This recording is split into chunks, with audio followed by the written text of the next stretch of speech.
Every time you flee from the presence of God, you're in trouble. Every time.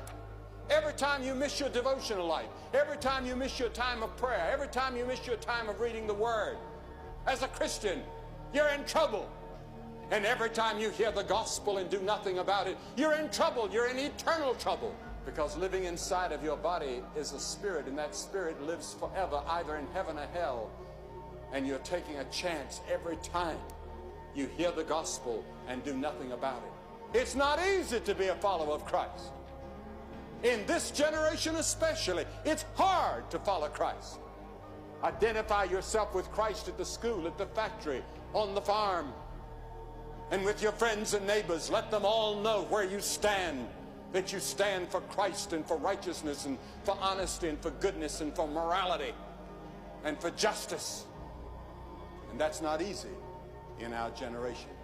There's an easy road that's a broad road, but the end, Jesus said, is death and destruction and judgment and hell. It doesn't last long. Life will soon be over. And how many of you are going to wish that you had taken that narrow road? First, sin is fun, then it's boring, and then it makes you insensitive. And there was a time when you were very sensitive to the Word of God. It pricked your conscience. It brought tears to your eyes. It made you uncomfortable. And now you turn away without any feeling at all. You're sleeping the sleep. You've been sedated by sin.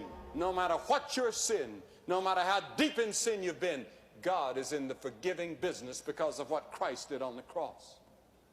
I'm not going to heaven because I'm good. I'm not going to heaven because I preached to thousands of people. I'm going to heaven like anybody else by the way of the cross, where Christ died for me.